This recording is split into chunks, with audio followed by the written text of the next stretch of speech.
Voilà, donc bonjour tout le monde. Je suis Pamela Weber, la fondatrice du Centre Nata, et je suis très heureuse de vous présenter aujourd'hui un nouveau professeur de yoga chez Nata. Elle s'appelle Alison Sinar. Bonjour Alison. Bonjour Pamela. Merci d'être là avec moi aujourd'hui. Écoute, j'aimerais bien savoir si tu peux me dire, parce qu'en fait, on ne se connaît pas très, très bien pour l'instant. On commence à apprendre à se connaître et je serais très curieuse de savoir, comme pour chaque personne, euh, quelle était ton tout premier expérience de yoga? Comment tu es venu au yoga? Parce qu'on passe en général d'un moment où on ne sait pas que ça existe et puis tout d'un coup on sait que ça existe peut-être, on l'essaye. Comment ça s'est passé pour toi? Alors ça s'est passé de manière très simple, j'allais dire quasiment fortuite. Je fais un cours de danse improvisation depuis très longtemps et Mhm. ma prof de danse improvisation est aussi prof de yoga. Et donc à un moment dans les débuts de cours de danse, il y avait aussi parfois une petite séquence de yoga, une posture, quelque chose qui nous amenait par le corps en fait à entrer dans la danse. Mhm. Et de petit à petit, j'ai commencé à suivre ces cours de yoga. Et puis à un moment, j'ai eu cette grande découverte du yin, parce qu'elle-même s'était formée au yin yoga. Et du coup, voilà, j'ai commencé à découvrir j'ai envie de dire, ce continent du yin yoga comme ça.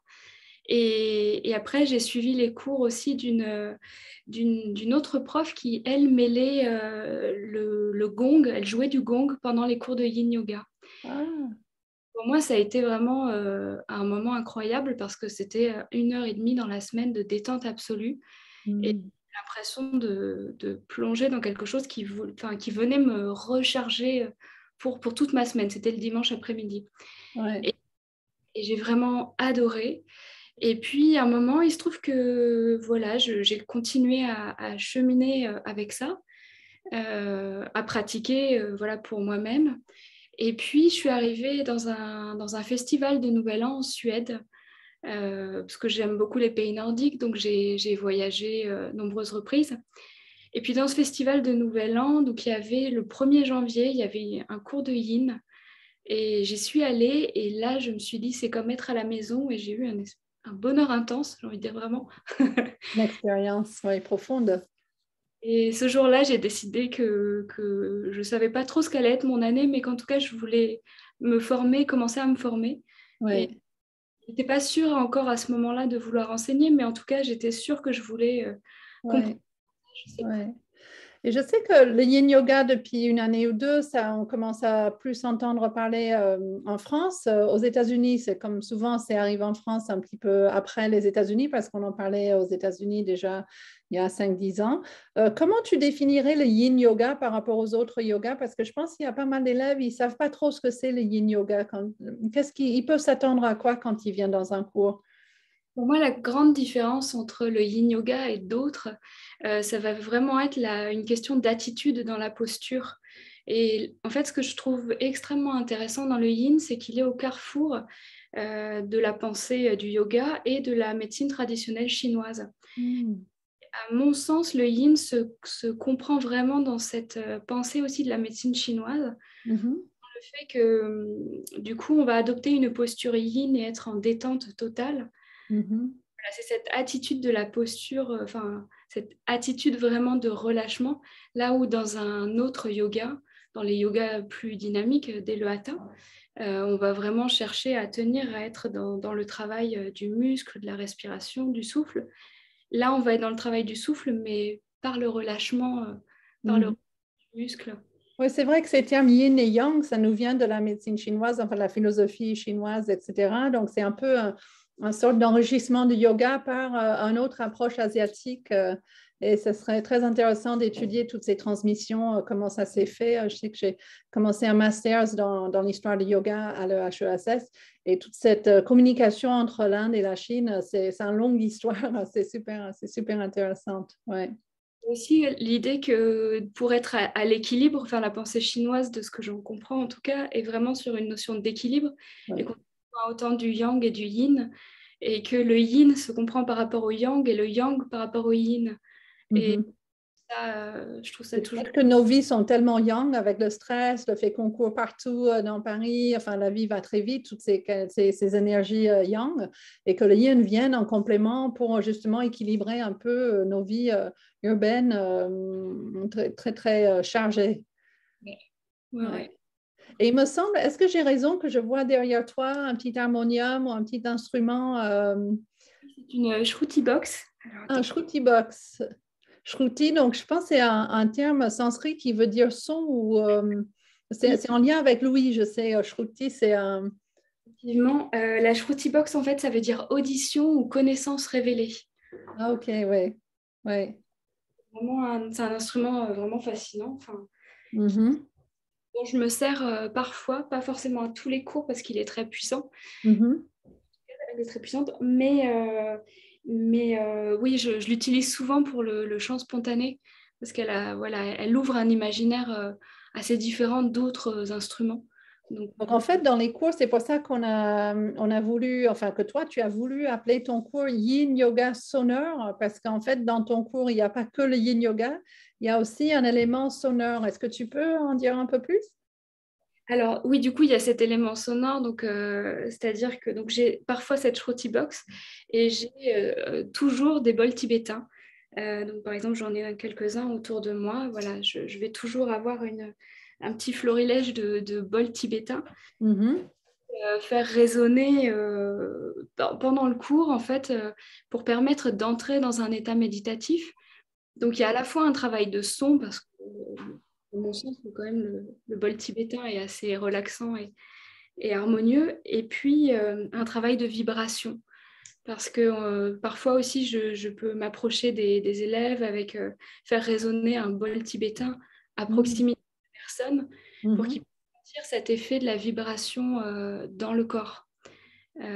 Voilà, du coup, donc, il y a cet élément sonore-là, et puis aussi souvent je chante avec les bols tibétains, enfin, Mhm. avec la Shruti Box, ou je lis des poèmes. Enfin, pour moi, c'est le chant, que ce soit les bols, que ce soit le chant ou la lecture de textes, sont des manières d'entrer dans l'imaginaire de chacun, Mhm. en permettant à chacun d'être très libre, en fait, à partir du moment où où j'indique de visualiser un arbre, après chacun visualise son arbre. Oui, c'est ça, oui. Donc, si je comprends bien, ce sont des outils, le son, la vibration, sont des outils qui aident les personnes à un peu basculer sur une autre manière enfin, la pensée logique et rationnelle, d'analyse qu'on utilise pour naviguer dans le quotidien. En fait, on peut basculer sur une forme d'énergie mentale plus libre, plus rêveur, peut-être plus dans l'imaginaire, comme tu as dit, et que ça nous amène vers, enfin, c'est presque comme une première étape nécessaire pour arriver à cet apaisement du mental dont nous parlent les textes sur le yoga. Oui, c'est ça, c'est ça. Après, du coup, en parallèle du yin, je me suis aussi beaucoup formée au yoga nidra et Mhm, enfin, cette pratique qu'on appelle le sommeil des yogis.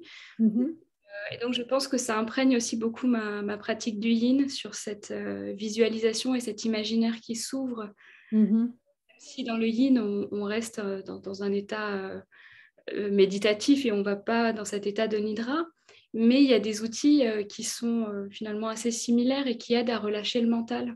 Ouais, super. Bah, ça donne envie d'essayer en tout cas. C'est sûr que tu vas me voir dans tes cours dès que je peux. Et donc, toi, tu vas donner des cours pour l'instant le jeudi soir à 20h, un yin yoga sonore, et puis aussi le dimanche en fin d'après-midi. Enfin, tu vas essayer de reproduire pour les personnes qui viennent un peu le déclic que toi-même tu as eu un dimanche après-midi pour préparer la semaine de travail. Juste pour terminer, peut-être une dernière petite question. Est-ce que tu as des activités professionnelles autres que le yoga? Enfin, juste si tu as envie de dire un peu de mots sur qui tu es en dehors du yoga, qui viennent évidemment informer, alimenter ta présence dans la salle. En fait, par ailleurs, je suis journaliste et donc du coup, j'ai un rapport à l'écriture qui, pour le coup, imprègne aussi beaucoup ma manière de guider les cours de yoga. Alors, je Mhm.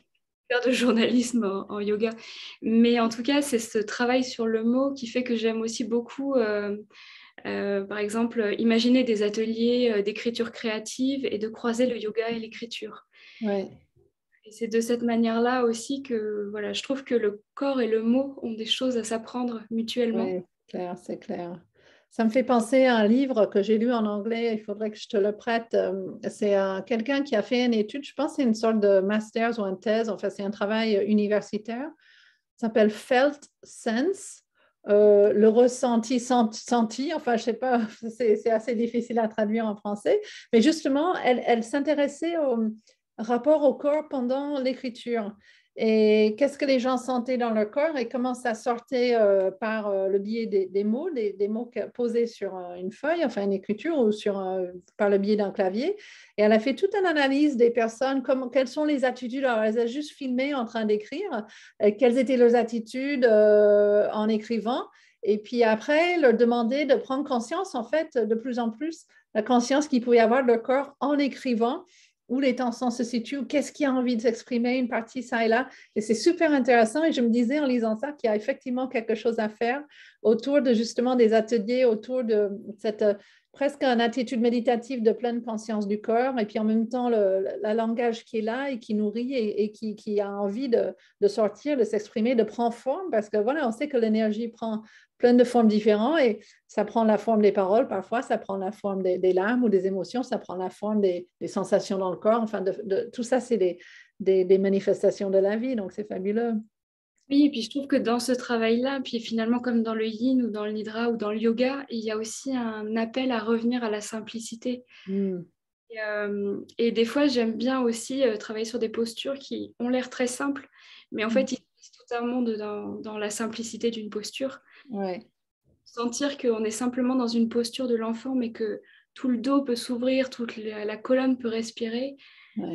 Voilà, il y a tout cette, que ça soit purement physique, corporel ou imaginaire, Mhm. tout un monde qui peut s'ouvrir dans le corps. Et ça, moi, c'est vraiment une magie quotidienne, en fait. Ouais, c'est ça. Bon, bah, je sens qu'on va avoir des choses à développer ensemble. Donc, je suis vraiment très heureuse que tu sois associée avec nous. Donc, bah, si, voilà, pour vous qui nous écoutez, si vous avez envie de venir au moins tenter le coup, essayer de voir ce que donne un cours de Yin Yoga sonore avec Alison, ce sera le jeudi soir ou le dimanche en fin d'après-midi. Donc, merci Alison. Très bonne journée à toi. Bonne journée.